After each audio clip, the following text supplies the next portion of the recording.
Hey everyone, thanks for tuning in to Blind Banter. This is not an actual episode, as this is what we wanted to initially do with this whole podcast slash YouTube video type thing, is that we just wanted to banter like the name said, and we do want to, from time to time, put different types of information out there. So I'm doing some disability programs in Canada and talking about the disability programs all across the provinces. And then Carlos and I are just talking about certain topics that people with visual disabilities and other types of disabilities seem to have in certain circumstances or wanting to have some more information. So definitely tune in to see more of that. But I'm going to pass it over to Carlos to start bantering. Yeah, I mean, I'm looking, like I said, this is kind of the whole point of doing this. It's funny you mentioned like, oh, I'm winging it this time, and I've kind of always been winging it. It shows you the awesomeness of my conversation skills. But yeah, I think, one of the things that's come up to my mind recently with everything reopening, and I think you're in the same position, right, Lorne, where like things are generally coming back to life on a broader scale than they were at least a few weeks ago. Oh, for sure. Yeah. Like we're lucky that we're not Toronto in the area because that one's still kind of what they call phase one, where everything's still Ooh. closed for the most part. We're now flying through phase two and almost into phase three. So it's quite happy. Yeah. Got my haircut on Wednesday. Ooh, I'm so happy. Finally got rid of that mop. Same with me. I got my haircut a few weeks ago, but one of the things that still gets me though, so a lot of the businesses are open nowadays, right? Restaurants, a good majority of them, but there are a lot of my favorites are still not open, man, and it's driving me crazy because I want to go in and dine in, right? And I want to have a nice meal, sit down, but a good number of them, I don't know if it's because they went under or because they just don't want to reopen for fear of infecting people, whatever it might be, they're just not open. And like especially there's a coffee shop here that is about half a mile away walk for me. Really easy walk on, a morning. And I used to love going down there and grabbing some coffee and just sitting down doing my work because I can't work as well here at my house. But now they haven't opened it yet. They only have like basic pickup and drop off. And what's the point of picking up coffee? You know what I mean? Like I have a coffee maker over there on my counter. Like that's just what I do in the morning. I don't need to go pay $5 for an overpriced cup of coffee. I was really paying for the atmosphere and for the ambience. And I'm just disappointed that they haven't opened. It seems to me like people make these decisions on their own. Is that something that you're encountering over in Ottawa? Well, I believe this. Well, today I believe the restaurants actually finally opened to have some in dining um, seating. Last Friday, you were able to start using patios, which was great because, especially in Canada, we all love our beer and our drinks. So they were really packed for the most part, and I'm finding that a lot of the local hardware stores and things like that are packed, and social distancing doesn't really seem to be happening. But I've been finding that a lot of people are kind of thinking that the pandemic is over and just it's pretty much a free-for-all. But I think a lot of the time, especially for like a coffee shop, it's so much cheaper for them to just allow you to come and pick up and take out, Oh because yeah. then they don't have to pay for the staff to be there. They don't have to pay for the cleaning and the sanitizing. I went to EB Games actually. What was it, 2 days ago, and I picked up the new Modern Warfare for Xbox One, the Call of Duty, and the lady there had to pretty much take a jug of disinfectant and spray the case and spray the disc, and then had to spray the counter after the guy in front of me did that, and the window, and so on and so forth. So you start having all these extra added costs because if that's just one person doing it, well, you're blowing through all that hand sanitizer, all those wipes, all that other stuff per person, and it can definitely get expensive. So as a business owner, frankly, why do you want a lot of people loitering around? Grab your stuff and get out, and you're good to go. I would think though that not as many people come in, right? Because like for me, like I said, I would probably spend 10, 15 bucks on a weekly basis. And that's not as much as other people would spend, right? There's some people who go there every day. And I would spend that much on a weekly basis to go and buy coffee and, just enjoy myself. I'm not doing that right now because there's just no point, right? Like I thought about it the other day. I was like, oh, maybe I should go pick up some coffee. And I ended up not doing it because I realized that, you know, the $15 that I would save over that week, I could buy a nice bag of some, you know, Ethiopian coffee beans, or those are my favorites, but like some other types of coffee beans that I could just have here at the house, make in my own proportions, you know, like my coffee a little bit stronger. And I wouldn't have to go deal with anything, right? Whereas I feel like I would be spending more money with them. And I can't imagine that it's the same with other people. If they just reopened a little bit, even if it meant like, you know, having some kind of capacity in place. I know that at the gym that I'm going to now, they have a capacity thing where it tells you how many of the current capacity has scanned into the gym, and you have to scan in and out before you leave. So, you know, during the mornings, it's usually only about 50% of capacity. So I go in there, and I can't imagine it's not easy to do something like that with coffee shops. Although I guess when you have such long lines, like everyone would get the app and then everyone would try to go when it's not empty. You know, Well, self-fulfilling prophecy. yeah, but why would you want that? Because for the most part, and you know, I really don't think that unless you start seeing like the college kids or a lot of the people that are retired or other people that just don't have, you know, aren't going to work or have other things kind of during their day to go out and do things, most of the time they're just wanting to grab a coffee because they don't have a coffee maker or they don't want to make their coffee, and they're just literally trying to grab it to go, you know, as part of either go back home to deal with newborn children like me, where we Yeah. just literally run to Starbucks, grab our stuff, and come back home. Even though we have a coffee maker, it's like, well, you know, we could really use a latte or something. Or just you're on your way on a road trip or something, and you want to stop by, because realistically, if you start looking Taking at road trips nowadays. I mean, that's my second question, man. well, it's cheap, right? I mean, that's true. I did want to go to Vegas. If I was There just you a go. couple months older, I would probably head over just to explore it now that no one's there. Yeah, well, exactly. And you know, you can get super cheap. We were actually going down to Saskatchewan at the going June 3rd. We were going to head down there on the plane, and so when we contacted the um the rental car company, we were paying $415 for roughly 2 weeks worth of travel in a car. I think it was like just a full size car now that we have Sky, so we needed all her stuff.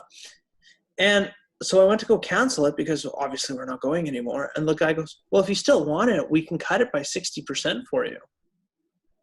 Wow. We could have rented a vehicle for like 2.5 weeks for $210. And I'm thinking, How man, long? like How long would it take you to get there in a car? in a car, it's roughly about 35 hours. Okay, not a drive you So would make on a regular basis. no, you know, you're not just going to go there for lunch So, and then come back home. so So tell me a little bit about it. You know, I'm not a Canadian. I don't know much, but I love going through like open country like that. Is that kind of the journey that you would take, just through this desolate highway with like, you know, no one around except fields, like you would see in Nebraska type thing? yeah, exactly. Nebraska, Montana, those types of things. You're going to, especially in like northern Ontario, you're going to see probably moose, deer, bear, you know, maybe the odd person or the odd vehicle. I always found it interesting that a single moose is a moose, but multiple moose is not like meese, you know? Yeah. I don't know, like that. I don't know. I'm one of those people who always finds language weird. Like, why do we drive on the parkway, but park on the driveway? You know what I mean? It Yep. doesn't seem right to me. Anyways, enough of my Or why there's rantings. so many different iterations of dough. Yeah, that's true. So I didn't even think of that. But yeah, yeah, so it's a 35-hour drive. Were you planning on doing that anytime soon? no, Not the nope. drive, but like the traveling. No. Everything's been kind of closed off. So we were very lucky to be able to get our vouchers back from the airlines. So we canceled a trip via rail through our rail system back in May, and we were going to go to Toronto for the weekend, and we canceled that Fun one. trip. We were going to go to Saskatchewan. We canceled that one. And so realistically, we're just going to be staying at home and hunkering down until everything happens. And hopefully next year sometime, I want to say, we'll Yeah. probably end up going down and just waiting till everything blows over. Because, well, they're saying that the second wave is supposed to be coming, and if it's actually hitting Wuhan already, we're only going to be a couple months ahead of time. So It's actually Beijing. It's not Wuhan this time, it's Beijing. thank you. Okay. Yeah. Well, I saw this morning that Apple is closing down stores in, I think it's Florida, North Carolina, and Arizona, a few states. I'm missing one there, but I don't remember which one it is. But regardless, they're closing down stores for fear of the spread. I mean, some of these states are seeing biggest infections. I obviously don't know much about it. Like I love this. I don't remember where I saw this, where it's like, I'm not going to sit here with no medical degree, arguing with you with no medical degree, talking about this, right? Like, Yeah, that's kind of how I exactly. feel when somebody's like, well, no, the pandemic is this or the pandemic is that. I'm like, dude, I don't know I don't know what you're saying. And I don't know that what I'm saying is right. So like, what's the point, right? It's We're it's like both just, coffee roll politics. right. Right. Well, he should have done this, or oh no, but he should have done this. But if he did that, it's like, okay, but you know what? Why Right. don't you just ask him yourself? Yeah. I Why mean, didn't you do this? yeah, it's so ridiculous. So I just try to stay away from it now. But regardless, those are just the facts that I like to state. Yeah, absolutely. But yeah, speaking of Toronto, you mentioned the ride, and it reminded me of my own train ride to Toronto. It's a great trip. Yeah, you and I should do that at some point. Hopefully when this pandemic blows over, we should meet up in Toronto and have some fun over there.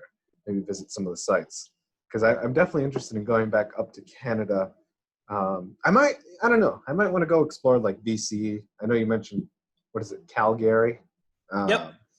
Yeah. So, for everyone listening, guys, Canada's a pretty fun place. I guess I'm not as well versed on traveling. I've only gone to Canada and a few other, states, but I enjoyed it, man. There's so much to do, so much different. It's kind of a different culture. You'd be like, well, it's just across the border. What's the big deal? But it really is a bit different culture. You get people who speak different languages, who speak French, stuff like that, and it's definitely an interesting experience. What is your favorite part of the country, Lorne?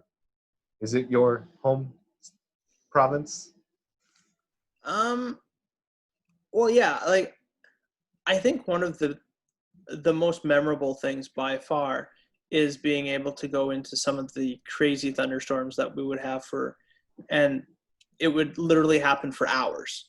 Like you would have a thunder and lightning In Saskatchewan? episode, for say, it's not uncommon for 6 hours Yeah. to have a huge thunderstorm.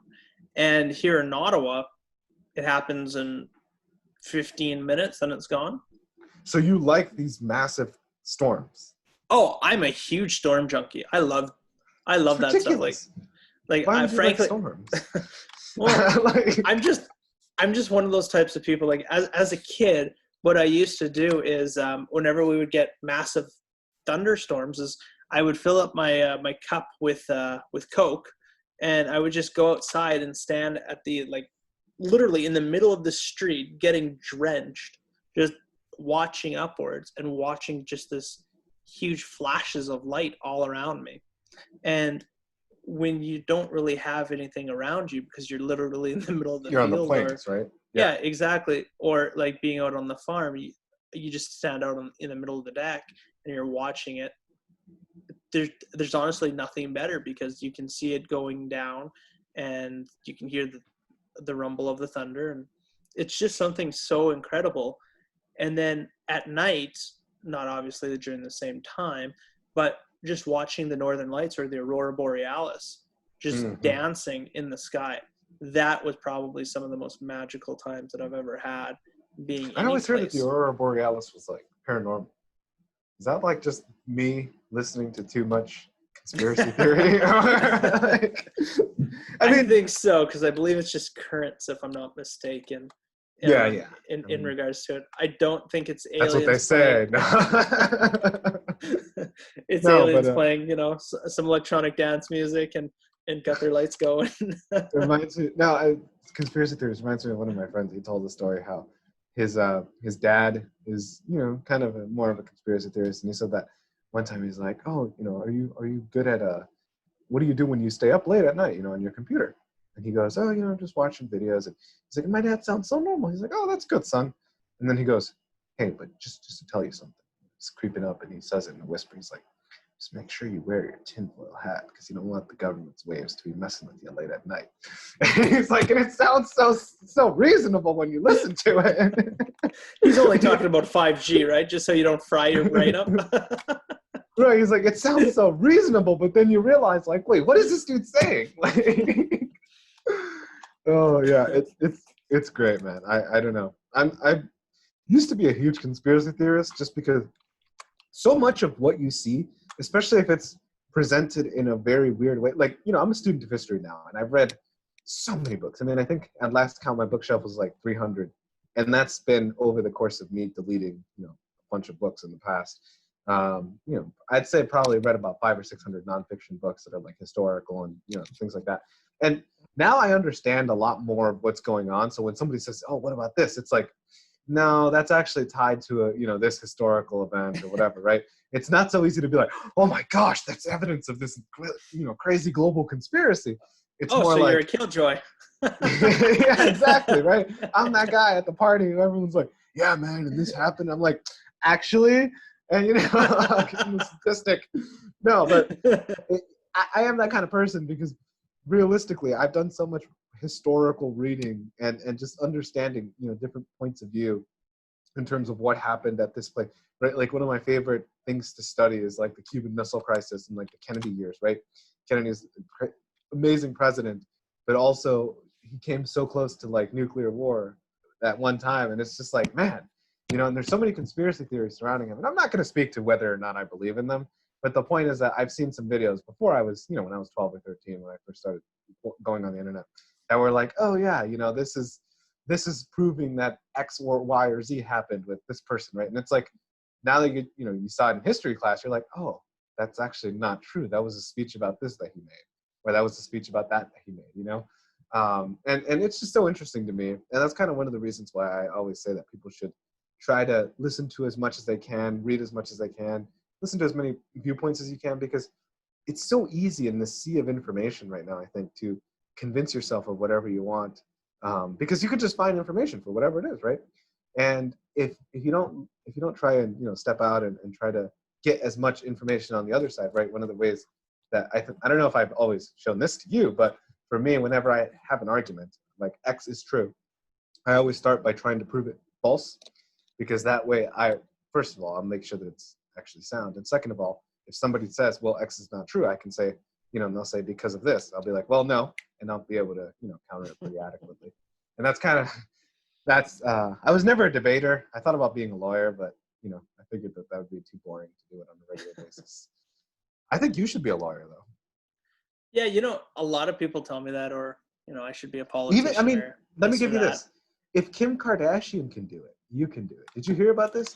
She's doing a law apprenticeship and eventually wants to take the California bar exam. Now, a lot of people give Kim, you know, talk about her for whatever reason, but I will say this, that if she is able to pass the California bar exam, is the hardest bar exam in the country, right? If she's able to pass that, I can't do anything but give her kudos, right? And I think that everybody else is going to have to be the same way, because my gosh, to pass the bar exam in California with no formal law school education and, you know, actually get it done, that's a feat, man. And that's what I'm saying. Use it to inspire you, you know?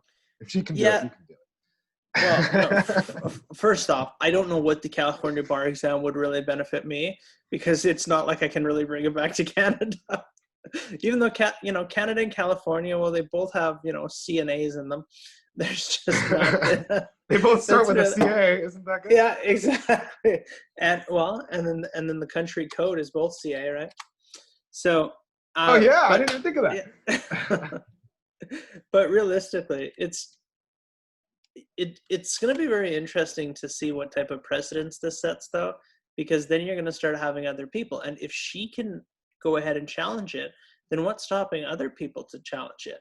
And then Well, does that start removing the credibility of going through law school? Because I guarantee you that if you start telling Harvard or Yale or some of these Ivy Leagues, hey, you know, we're just going to start using YouTube and checking online, and we're going to learn the law, and then we're going to go after the bar. I don't know how happy they would be if you tried to overpass them just to try to get to it. Now, I know that probably 80% of people aren't going to be even smart enough to go into Harvard or Yale or any of those stuff, but just More like having 95. Yeah, okay, whatever. But just having that type of people not being able to do that, are you going to start trying to challenge the bars on your own? And what just stops California? Why can't you just do any other ones that you want? I think that you'll see that with a lot of lower ranked law schools, because the reality is that, you know, the T14, there's like the top 14 law schools. And realistically, even the T14 itself is a little bit big, right? The top 7 are probably, the top 3 are probably equivalent. You know, it really varies in the order, but it's usually like Yale, Stanford, and Harvard, right? And then you have a couple of others that are like Penn, what's the other law school? There's a couple of other, Chicago, maybe you'll throw in Pritzker and Northwestern, right? And then you kind of have the other 7, which it really bounces out of, like, I know, big whoop law because Georgetown got kicked out of the T14 a few years ago, and they were like number 15, right? Like, are they really is the 14th ranked school really that much better than them? And the point is, I think that from those schools, you really won't see much exodus, because people don't go to those schools necessarily to learn, right? Like, yeah, I think all of those people who go to Harvard Law or Yale Law, they can sit down and learn the bar exam in no time and take it and pass it and have no problems, right? But you go to, you know, those types of schools because you get access to so much. I mean, you know, big law firms come and recruit on campus, or you get access to the Supreme Court clerkships, which also open up a lot of doors. And I think that you can't get that if you just show up at, you know, a justice so-and-so's office and say, hey, can I get a clerkship because I passed the bar? Like, they're probably going to say, well, who are you? You know, why should I give you a clerkship? And in a lot of ways, these law schools are still feeders, and I don't think that status is going to go away anytime soon. But definitely will challenge the law school model that a lot of these smaller schools have been establishing, and especially online schools, right? I've seen a lot of emails that I've gotten because I'll browse around different sites, and then I'll sometimes go into my, like, what my spam filter catches just to see what I get. I've gotten some interesting ones. But I did get one that was... Listen, everyone gets the offers for Russian Ladies Want You, okay? I don't know why, man. I'm like, what did I even go here? How did I get targeted for these specific ads? But anyways, I got one that was like, finished law school in 18 months with, you know, some law school. I honestly don't remember the name. And I Googled it later on. And I browsed the website. I didn't open the email because I know that that's not exactly great, but I did see, you know, it was in the subject line. So I just Googled it later, and I opened it, and I went to their website, and like, they offered this program, and it costs a ridiculous amount of money to you to get the bar exam, for you to, you know, take the bar exam supposedly, but their preparation rates are just abysmal. Like, I'm like, man, I could sit down and in 3 months do better than, you know, and end up paying $300,000 less than they want me to pay these guys. But then pretty much not to teach me anything. So I think that in that way... But you know what, though? They do allow you to do the bar where you can try it as much until... It's like those vending machines, you know, play until you win. Well, yeah. That's... I still think it'll be fascinating to see if Kardashian does pass this. I got to say it. Like, there's... You know, I don't give the Kardashian family much kudos myself. Not because I don't like them, but I just don't follow them, right? I don't particularly dislike them, but I don't particularly like them. But I'll say that if she does this, you know, there's just no way you can't. Oh, well, no, Kim has definitely some intelligence for sure, because she did do a lot of the marketing herself. Her manager, I believe, is still her mother, if I'm not mistaken. But for the most part, a lot of the stuff she's doing it's all her that kind of got out and did that, and being able to be that type of person.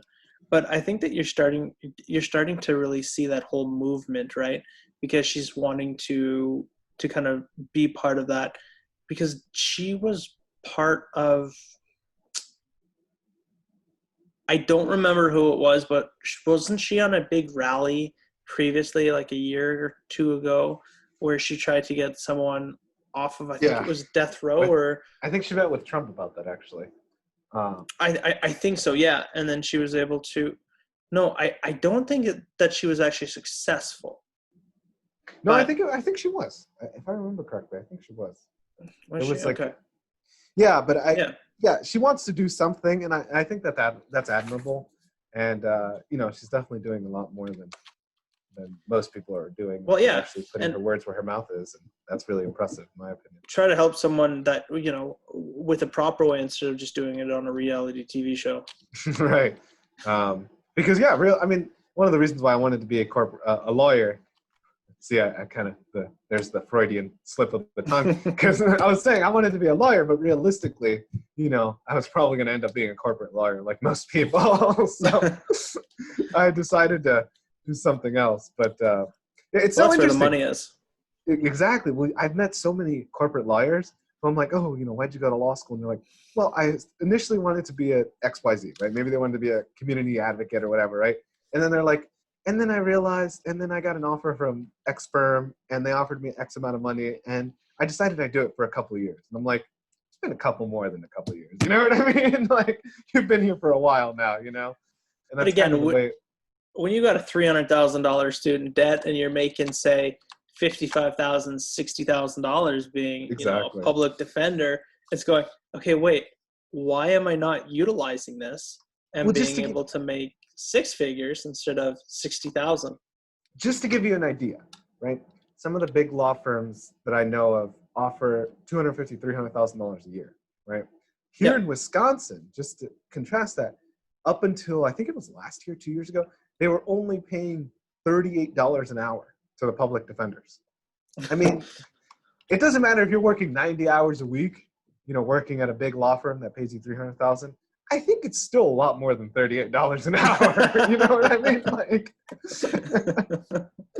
less clients you have to deal with too, I'm sure. Oh, I mean, they're probably a little bit more moody. I mean, let's be honest, right? I'm sure some executives will throw things and, but at the same time, yeah, you're definitely not, if you're given that type of ultimatum, right? Where, okay, should I go here? And not to mention, you got to travel, right? Wisconsin's a huge state. You got to go from one side of the state to the other. That's like a 5-hour drive. And you're getting paid $38, not for that drive, right? But only when you get there. I mean, Who would want to do that when you're offered a job, even that pays $150,000? Oh, absolutely. Like, No. because at the end of the day, especially if you have a family and stuff, yeah, don't get me wrong. You definitely want to help people, but if you're sinking in debt, you can't really go to the state and go, I'm sinking, help me out. And they go, work more. It's like, well, even if I work more, I'm only making $38 an hour. That's not really going to start hitting onto giving my family any type of, security, especially when you're paying down like $38 if you don't have, say, an astronomical student loan. It's pretty good, but when you do have okay, debts, but yeah, and especially when someone that's just as qualified as you are making $300,000, exactly, you start putting that into effect for your family and into your retirement, and say, okay, I'm going to work, say, 10 years doing this, 20 years doing this, and then after that, then I'll go and focus on doing public law. And that's why you see a lot of the public defenders are either A, coming right out of school to get some experience, or B, some older folk, because they're doing that in retirement, or they're wanting to give back to the community, so they're doing a lot of this pro bono legal work. But even with because I know, like, around here there are definitely some legal defenders, but there's also a lot of legal firms and law firms that are doing a lot of stuff pro bono, because they say, well, you're going to get a lot farther with me as being an actual legitimate law firm than just I'm a public defender. Yeah. I think we're going to run out of time soon, but before we do, I definitely want to say, like, you should look into it, maybe doing some kind of apprenticeship, maybe, trying to get some kind of way of lawyering, because, it's always possible. Like, I had no idea that you could do something like that and take the bar in a circumvent way like that. Like, I thought you had to go to college and go to 3 years of law school, and then you could take the bar, which is, just because 99.9% of people do it like that doesn't mean that there isn't another way. And I think that, it's very, very inspiring. Even if she doesn't get through, I still think that that's really good, because it shows you how, if you're determined enough, you can get whatever you'd like out of life. Well, I think I'm just going to buy an armchair and then be an armchair lawyer. I think that would probably be the best. Or, just stick with being an advocate for people with disabilities. I think that's probably a little bit more, because there's not as many as those as there are lawyers. Because I swear, I think there's last time I read the stats, there's like 20 lawyers for every Starbucks or something. So that's but those are lawyers that advertise on the same bus they're riding on. We're talking about a lawyer that's actually going to make a difference here, right? And I can tell you that if you become a lawyer, I think you're going to make some kind of difference, and you're not just going to advertise on the same bus you're riding. But think about it this way: what type of people are riding the buses compared to riding in the limos or in the helicopters? The ones riding in the helicopters aren't looking for a lawyer because they've got a team of 100 lawyers. Or they might be lawyers themselves. Exactly, right? So the most effective one, I'm going to say this from a marketing perspective, is know your audience. Know exactly where they are. Know if they're down on their luck and, they're taking the bus because, limos are so hard to find these days, and trying to book one is just an absolute nightmare. So not to mention what they cost, however many hundreds of dollars just to utilize. So I'm going to stick with my $3.50 for the bus. And just don't advertise on it. That's all I'm saying. But just don't advertise on the side, man. Well, see, it's not even going to help you and I either, because it doesn't come in Braille. It's not audio, so it's all just some kind of. Do you imagine just let me stand behind the bus? Oh man, it's pulling away. I got to read it real fast. Stop! I want to check if it has Braille. Right, bus driver's like, "What's going on?" You're like, "Can you stop? I'm trying to read this Braille." Yeah. I don't want to take the bus. I just want to read that stuff. Oh man. Yeah. So no. But definitely know your audience. But I don't know. Being a lawyer is not really my type of thing. I enjoy debating, and I think I've tried running for politics before, but of course when you're putting it on a platform of being actually legitimately honest and saying that I'm not really running for me, but I'm running to help everybody else, didn't get very far. Not to mention I did an entirely green campaign where I didn't buy any flyers or anything. So that again didn't really help. But how many donors did you have? We didn't get any donors because I told everybody the only way to truly win is if you donated it to different local community organizations. And from the emails I got, I think it was 38 or 39 donated anywhere from $20 to $100 from different local charities, which realistically I didn't like. For me, I was the only candidate that actually told people to do that. And so instead of trying to make all these flyers that people are just going to throw into the trash, actually donate it to people that'll use it. Yeah. Very noble of you. But, unfortunately we're at that mark now. So I wanted to thank you, and we're definitely going to do this again. Yeah, this is probably the best format. I mean, it just kind of, at first it's a little stiff, but I feel like it eases out. Hey, just ease into it, and then you're good to go. But if you want to hear anything, or you want us to ask us any questions, and possibly I want to do a kind of like an introduction type banter one time, and just each of us have a couple questions to ask the others, and just to get know each other a little bit better. Definitely email us at blindbanter@gmail.com. We're on Twitter, The Blind Banter, Facebook at Blind Banter, and Instagram at The Real Blind Banter. And definitely, if you have any other questions or comments, please leave them in the comments below. And thank you, Carlos. And until next time, you guys stay safe. And we'll talk to you next time. Yeah.